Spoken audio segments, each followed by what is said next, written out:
Rate natin yung mga carriers na meron kami dito sa bahay. Starting with itong nabudol ako sa TikTok shop. Siya yung nasa 5th place dahil hindi pala siya recommended ng baby wearing community. Hindi siya pumasa sa safety testing. May mga reports na bumibigay ito and nalaglag yung baby. Nabili ko na siya and alangan naman itapon ko. So, pinamigay ko na lang. Pero ayun, again, I don't recommend this one. 4th place naman natin is itong Kiko Easy Fit. Hindi siya easy fit. Medyo nahirapan ako kunin yung tamang fit. And isa pang reason kung bakit hindi ko siya gusto kasi, di ba, kapag nagbe-baby wearing tayo, kailangan natin tandaan yung ticks. Etong specific na carrier na to, ang problema sa kanya is yung in view at all times. Tingnan nyo yung ulo ng baby, nakalubog. Ayan, oh. Ito guys. Suffocation risk yun kapag hindi mo makita yung mukha ng baby. That's why hindi ko siya ginagamit. Kasi kahit anong fix ko sa kanya, natatakpan talaga yung mukha ng baby. Yung iba naman daw, nagagamit nila properly. Like, nache-check nila yung ticks. Pero, hindi siya nag-work for us. Yung next naman natin is itong Yakap Ina. In fairness naman, affordable naman siya. Around 300 something pesos ata. Pwedeng-pwede talaga siya sa newborn. The problem is, hanggang 8 kilos lang yung kaya niyang i-carry. Pero kung kailangan mo talaga na i-carry siya para makakilos ka sa house, okay din naman to. Yun lang talaga, may learning curve yung pagkakakabit niya. Kaya ko naman siyang gawin, pero ang tagal. Like, nagwawala na yung bata. Ganon. Pero I guess kung mapapractice nyo naman siya, kaya naman. So next on my list is itong Infantino na flip. Okay naman siya, in fairness. Check naman sa lahat ng mga ticks natin na boxes. Comfy naman ako and si Chino hindi siya umiingit, hindi siya umiiyak. Ayun lang talaga, meron akong kinailangang ayusin pa. Like ito. Yung may flap siya, naka-button initially. So kapag 4 months and up, kailangan pala i-open mo na yun and then i-shoot mo siya here. Ayan o.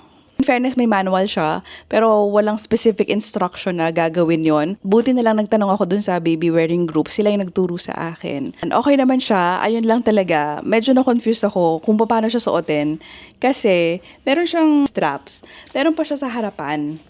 Ayan. So, initially, nung first time ko siyang sinuot with Chino, mali yung suot ko. Pinaupo ko yung baby here. Mali pala yun. Itong front na strap is nakadikit sa chest ko. Tapos dito yung baby. Medyo confusing siya para sa mga first-timers like me. Kaya hindi siya perfect score. Anyways, so meron siyang 4 ways to wear. Tapos around 2,000 pesos ata. Itong price niya. Pero, ang number 1 sa listahan ko, na hindi ako nahirapang gamitin, Zima Linen. Actually, ito, libre lang to nung nag-avail kami ng Cord Life. Ang gusto ko dito, straightforward siya na hindi ka masyado mako-confuse sa pagsuot. Beginner-friendly, itong Zima Linen. Pagkasuot mo nitong belt, isusuot mo yung straps, isushoot mo na yung bata, ganon.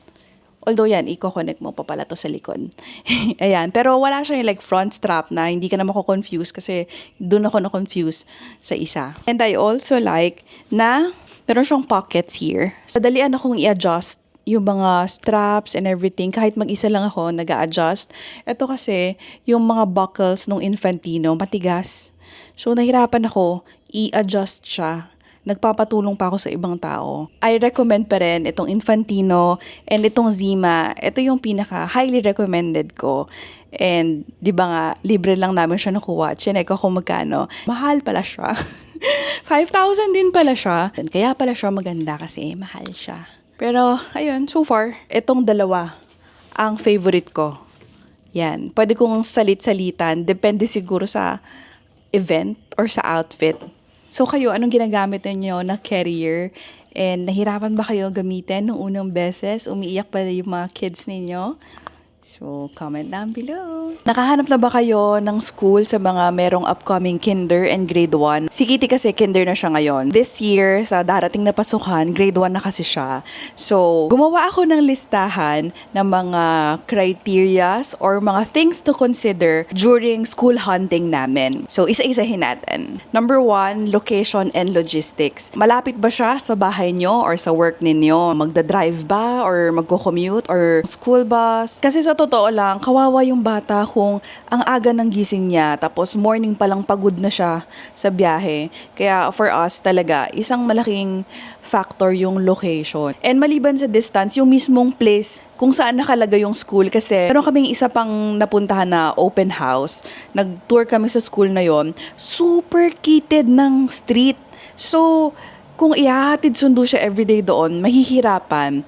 Tapos, wala rin masyadong parking. And makakadaan ka sa red light district. So, isa yon sa mga i-check ninyo kung paano ba siya puntahan. Number 2, traditional ba sila or progressive yung approach? Pag traditional kasi, teacher-centered yung approach or talagang structured siya versus kapag progressive, child-led yung learning. So, number 3 sa listahan, Catholic school ba siya, Christian school, or non-sectarian? Ako kasi, lumaki talaga ako sa Catholic school. And naniniwala kami na iba rin talaga yung values na natututunan kapag Catholic school. Number 4, Chinese school ba or not? So, kami personally, hindi namin pinili yung Chinese school kasi hindi naman kami nagpa-practice here sa house. So, baka mahirapan lang si Kitty. I think, isa rin sa reason kung bakit pinipili ng mga ibang tao yung Chinese school is for the network din, connections, ganon. Lalo na kapag yung family nyo is into business talaga. So, number 5, budget. Hindi lang naman tuition yung kailangan mo i-consider. Uniform, books. Meron pa akong isang na-inquire na school na kailangan mo magbayad ng parang school development fee. Parang yun pa lang, mas mahal pa siya sa tuition fee. Although yon one-time payment lang daw yon. Tapos, sa buong stay na yon ng kids. So, ayun, isa yon sa mga kailangan yung itanong na aside sa tuition fee, ano pa ba yung mga kailangan bayaran? Number 6, class size or yung ratio ng teachers sa students. Yan, isa sa mga tinatanong ko sa mga open house. Ilan ba ang estudyante sa classroom? Kasi ako, personally, nung high school ako, isang teacher lang, tapos parang 40 or 50 students, sobrang chaotic. Less yung student, syempre, mas okay kasi mas matututukan ng teacher yung mga bata. Number 7, school values and culture. Yung napili namin na school for Kitty, kaso kasi pag sinabi ko, baka malaman ninyo kung saang school siya kasi pwede nyo i-search eh. Basta, we just have to make sure na yung values ng school na to is aligned sa gusto ninyong values na matutunan ng anak ninyo. Yun na lang, para safe. May isa pang malapit na school sa amin, kaso like notorious siya for bullies. Kaya, ayun, never na namin kinonsider na silipin pa doon. Although, nag-inquire ako sa kanila. Kaso kasi, nagtatanong-tanong ako sa mga kakilala ko, wala, talagang malala daw talaga yung bullying doon sa school na yon. Kaya, iniwasan na lang namin. So, number 8, facilities and safety. So, sa mga open house, may isa akong laging sinisilip. Chine-check ko yung sa mga open area kung may CCTV. Kasi, syempre, kung may incident, para ma-review natin, ganon. Or like sa mga hallways, meron ba? May mga naka-station ba na guards around the area? Facilities, isa pa sa mga chine-check ko sa open house, yung CR. May bidet ba? Syempre, ayaw naman natin mahirapan ng mga kids natin pag CR time na like malinis ba sila? Yung classrooms, chine-check ko rin kung like aircon ba siya or kung hindi man, well ventilated ba. So, yung last one is kung gaano katagal makakastay yung mga kids ninyo sa school na to. Hanggang kinder lang ba? Or hanggang elementary, hanggang high school, hanggang college. And kapag umalis ba sila sa school na to, mahihirapan ba silang pumasok sa kunyari big school or sa college, ganon. So, isa yun sa mga chine-check ko. Like, especially kung anong level ng paas kong accreditation.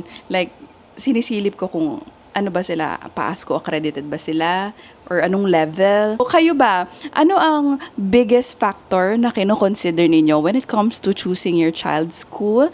And nakapili na ba kayo? Ayun lamang for today. Abaw!